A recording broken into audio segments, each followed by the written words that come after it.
Hello hi आदब सत श्रीकाल और एक बार फिर से आ गया हूँ मैं आप लोगों के बीच आपका Humraaz RJ 90.4 megahertz community radio Gyanvani यानी कि ज्ञान की वाणी पर लेकर आया हूँ दोबारा से आप लोगों के बीच में सीपीआर यानी कि करंट पल्स रेडियो। और आज के सीपीआर में लेकर आता हूँ आप लोगों के पास कुछ ताज़ा तरीन खबरें। पिछले महीने प्रधानमंत्री नरेंद्र मोदी रूस के दौरे पर गए थे। यूक्रेन में रूसी हमले के बाद पीएम मोदी का ये पहला रूसी दौरा था। मॉस्को पहुंचते ही पीएम मोदी और रूसी राष्ट्रपति पुतिन एक दूसरे से गले मिले तो पश्चिम के मीडिया में इसकी जमकर आलोचना हुई। पुतिन और मोदी का गले मिलना यूक्रेन के राष्ट्रपति व्लादिमीर जेलेंस्की को रास नहीं आया था। जेलेंस्की ने 9 जुलाई 2024 को इस पर आपत्ति जताते हुए कहा था कि आज रूस के मिसाइल हमले में 37 लोग मारे गए, इसमें 3 बच्चे भी शामिल थे। रूस ने यूक्रेन में बच्चों के सबसे बड़े अस्पताल पर हमला किया। एक दिन ऐसे दुनिया के सबसे बड़े लोकतंत्र के नेता का दुनिया के सबसे खूनी अपराधी से मॉस्को में गले लगाना शांति स्थापित करने की कोशिशों के लिए बड़ी निराशा की बात है। इस बात को करीब 1.5 महीने हो रहे हैं और अब पीएम मोदी जी यूक्रेन के दौरे पर जा रहे हैं। प्रधानमंत्री नरेंद्र मोदी 23 अगस्त को यूक्रेन के दौरे पर रहेंगे। 30 साल में पहली बार है कि जब कोई भारतीय पीएम यूक्रेन का दौरा करेगा। कई लोग मानते हैं कि पीएम मोदी का यूक्रेन दौरा रूस को असहज कर सकता है, लेकिन इसके जवाब में यह भी कहा जा सकता है कि राष्ट्रपति पुतिन के चीन दौरे से भी भारत बहुत सहज नहीं रहता है। पीएम मोदी का ये दौरा ऐसे वक्त में हो रहा है जब यूक्रेन ने बीते दिनों रूस की सीमा में घुसकर हमले तेज किए हैं। यूक्रेन ने रूस के कुछ इलाकों को अपने नियंत्रण में भी ले लिया है। आशंका जताई जा रही है कि रूस यूक्रेन पर जल्द बड़ा हमला कर सकता है। ऐसे में पीएम मोदी के यूक्रेन जाने के वक्त पर चर्चा हो रही है और सवाल पूछा जा रहा है कि पीएम मोदी ऐसे वक्त पर यूक्रेन क्यों जा रहे हैं जब हालात काफी बिगड़े हुए हैं। जानकारों का क्या कहना है? अंतर्राष्ट्रीय मामलों के जानकार ब्रह्मा चेलानी ने ट्वीट कर कहा कि 23 अगस्त को यूक्रेन दौरे पर जाना न सिर्फ खराब समय है बल्कि इसका मकसद भी साफ नहीं है। यूक्रेन के हालिया आक्रमण ने युद्ध विराम की कोशिशों को झटका पहुंचाया है। यूक्रेन के आजाद होने के बाद कोई भारतीय पीएम वहां नहीं गया है। पीएम मोदी के यूक्रेन जाने की कोई ठोस वजह नहीं है, खासकर तब जब युद्ध के कारण तनाव बढ़ा हुआ है। अंतर्राष्ट्रीय संबंधों के जानकार प्रवीण सावनी ने लिखा, जब रूसी सेनाओं की ओर से यूक्रेन के डोनबास में कई मोर्चों पर आक्रमण तेज हुए हैं तब पीएम मोदी के यूक्रेन दौरे का मकसद क्या है। जेएनयू में प्रोफेसर हैप्पी मैन जैकब ने लिखा है कि पीएम मोदी यूक्रेन के दौरे पर क्यों जा रहे हैं। जवाब में प्रोफेसर जैकब ने विदेश मंत्री एस जयशंकर की किताब दी इंडिया वे का एक अंश साझा किया है। इस अंश के मुताबिक उभरती हुई शक्तियां वैश्विक विरोधाभास के कारण पैदा हुए अवसरों को पहचानती है और उन्हें इस्तेमाल करते हुए अपने राष्ट्रीय हितों को आगे बढ़ाती है। फरवरी 2022 से शुरू हुए रूस यूक्रेन युद्ध के बाद से पीएम मोदी और जेलेंस्की 2 बार मिल चुके हैं। मई 2023 में मोदी और जेलेंस्की के बीच जापान में मुलाकात हुई थी।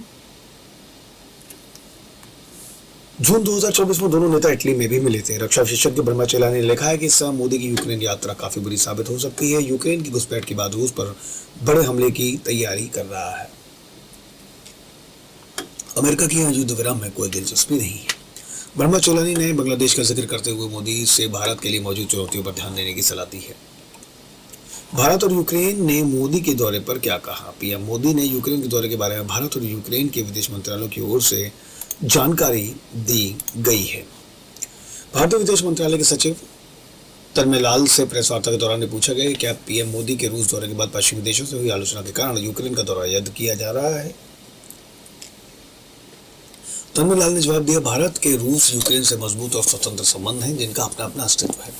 ये किसी एक का फायदा दूसरे का नुकसान जैसा मामला नहीं है। पीएम मोदी रूस दौरे पर गए थे, कई मुद्दों पर बात हुई थी, लेकिन फिर पीएम मोदी ने जेलेंस्की से भी कई मौकों पर मुलाकात की और अब दोनों नेता यूक्रेन में मिल रहे हैं। अभी जारी संघर्ष के बारे में भी बात होगी। रूस यूक्रेन युद्ध पर भारत के रुख के बारे में तन्मेलाल ने कहा, भारत ने बहुत स्पष्ट स्थिति बनाई हुई है। कूटनीति और बातचीत से संघर्ष को सुलझाया जा सकता है।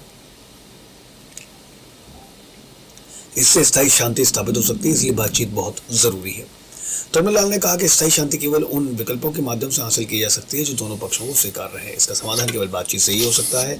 यूक्रेनी राष्ट्रपति जेलेंस्की के कार्यालय की ओर से भी पीएम मोदी के दौरे के बारे में जानकारी दी गई है। बयान के मुताबिक 23 अगस्त को यूक्रेन के फ्लैग डे के मौके पर भारतीय पीएम नरेंद्र मोदी यूक्रेन के आधिकारिक दौरे पर आएंगे। द्विपक्षीय संबंधों के इतिहास में ये किसी भारतीय पीएम का पहला दौरा होगा। इस यात्रा के दौरान द्विपक्षीय और बहुपक्षीय सहयोग पर बात की जाएगी। भारत और यूक्रेन के बीच कई दस्तावेजों पर हस्ताक्षर किए जाने की उम्मीद है। भारत और यूक्रेन के संबंध बीते 25 सालों में भारत और यूक्रेन के व्यापारिक संबंधों में इजाफा देखने को मिला है। भारत के विदेश मंत्रालय के आंकड़ों के मुताबिक 2021-22 वित्तीय वर्ष में दोनों देशों के बीच 3.3 अरब डॉलर का व्यापार हुआ था। वहीं रूस और भारत के बीच करीब 60 अरब डॉलर का व्यापार हुआ है। साल 2030 तक भारत और रूस के बीच 100 अरब डॉलर का कारोबार होने की उम्मीद जताई जा रही है। रूस के साथ भारत का व्यापार यूक्रेन पर रूसी हमले के बाद बढ़ा है। भारत ने यूक्रेन पर रूसी हमले की कभी निंदा नहीं की और न ही संयुक्त राष्ट्र में रूस के खिलाफ लाए गए प्रस्तावों का समर्थन किया है। लेकिन भारत यूक्रेन में माली मदद पहुंचाता रहा है। तन्मयलाल ने कहा कि मदद के तौर पर करीब 135 टन सामान यूक्रेन भेजे गए हैं। इनमें दवाएं, कंबल, टेंट, मेडिकल उपकरण से लेकर जनरेटर तक शामिल हैं। रूस यूक्रेन के बीच जब युद्ध शुरू हुआ था तब भारतीय छात्र भी फंस गए थे। इन छात्रों की संख्या करीब 4000 थी। इन छात्रों को निकालने में पोलैंड ने अहम भूमिका अदा की थी। पीएम मोदी यूक्रेन के दौरे से पहले पोलैंड पर जा भी रहे हैं दौरे पर और 40 साल में पीएम मोदी पोलैंड जाने वाले पहले भारतीय पीएम हैं। यूक्रेन रूस के मुद्दे पर भारत 2023 में जब भारत में G20 सम्मेलन हुआ था तब भारत ने दबाव के बावजूद यूक्रेन को नहीं बुलाया था। इस सम्मेलन में रूसी राष्ट्रपति व्लादिमीर पुतिन भी शामिल नहीं हुए थे। वहीं पश्चिमी देशों में जितने भी बड़े सम्मेलन हुए ज्यादातर में ज़ेलेंस्की शामिल हुए थे। अक्टूबर 2022 में संयुक्त राष्ट्र सुरक्षा परिषद में यूक्रेन के 4 नए इलाकों पर रूस के कब्जे और वहां की जनमत संग्रह के खिलाफ निंदा प्रस्ताव पेश हुआ था। तब इस प्रस्ताव से भारत ने दूरी बनाई हुई थी। जुलाई 2024 में भी संयुक्त राष्ट्र में रूस के युद्ध रोकने से संबंधित एक प्रस्ताव पर वोटिंग हुई थी। तब भी भारत इस वोटिंग से दूर रहा था। फरवरी 2022 से अब तक ऐसे कई मौके रहे हैं जब रूस के खिलाफ प्रस्ताव से भारत ने दूरी बरती थी। पश्चिमी देशों के विरोध और प्रतिबंधों के बावजूद भारत ने रूस से तेल खरीदना जारी रखा था। ऐसा करके भारत ने रूस से सस्ता तेल हासिल किया था। भारतीय विदेश मंत्री जयशंकर कई मौकों पर अपने इस फैसले को सही ठहराते रहे हैं। दिल्ली में आयोजित G20 सम्मेलन के साझा बयान में भी रूस को लेकर जैसी भाषा इस्तेमाल की गई थी उससे रूस, चीनी भी सहमत दिखे और पश्चिमी देश भी। क्या भारत रूस और यूक्रेन को एक साथ साध सकता है? भारत के रूस से ऐतिहासिक संबंध रहे हैं। भारत रक्षा जरूरतों के मामले में रूस पर लंबे समय से निर्भर रहा है। भारतीय विदेश मंत्रालय रूस को भारत का दीर्घकालिक और समय की कसौटियों पर खरा उतरने वाला साझेदार बताता रहा है। इतिहास की कई तारीखें इसकी गवाह भी रही हैं। सोवियत यूनियन ने 1965 में भारत और पाकिस्तान के बीच युद्ध खत्म करने में मध्यस्थ की भूमिका निभाई थी। 1971 में पाकिस्तान के साथ भारत की जंग हुई तो सोवियत यूनियन ने संयुक्त राष्ट्र में भारत के समर्थन में वीटो का इस्तेमाल किया था। भारत और सोवियत यूनियन के बीच 1971 में peace, friendship and cooperation treaty हुई थी। जब सोवियत संघ का पतन हुआ तो जनवरी 1993 में यह संधि Indo Russian friendship and cooperation treat में बदल गई थी। यूक्रेन से इतर अतीत में ऐसे कई जगह पर ऐसे मौके रहे हैं जब भारत सोवियत यूनियन के आक्रमण पर खामोशी बरतता रहा है। फिर चाहे 1956 में हंगरी हो या 1968 में चेकोस्लोवाकिया या फिर 1979 में अफगानिस्तान, यूक्रेन के मामले में भारत का रुख अलग नहीं रहा है। भारत और रूस और यूक्रेन युद्ध में किसी एक तरफ नहीं दिखता है। एक तरफ भारत रूस से संबंध बनाए रखता है तो दूसरी तरफ वो यूक्रेन की मदद भी जारी रखता है। फरवरी 2022 के बाद से पीएम मोदी ज़ेलेंस्की से मुलाकात करते रहे हैं।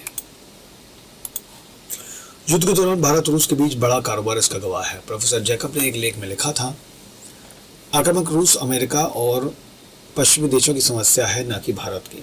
नेटो का विस्तार रूस की समस्या है, न कि भारत की। भारत की समस्या चीन है और इस समस्या से निपटने के लिए भारत का अमेरिका, रूस और पश्चिमी देशों की जरूरत होगी। यानी भारत अपने हितों के हिसाब से यूक्रेन से या रूस से संबंधों को आगे बढ़ा रहा है।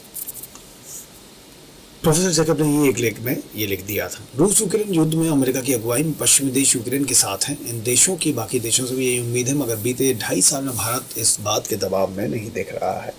यानी भारत अपने हितों के हिसाब से यूक्रेन हो या रूस, उन दोनों से संबंध को आगे बढ़ा रहा है। और खबरें आप लोगों के पास लेकर आऊंगा करंट पल्स रेडियो। बने रहिए मेरे साथ 90.4 मेगाहर्ट्ज़ कम्युनिटी रेडियो ज्ञानवाणी पर। Thank you so much.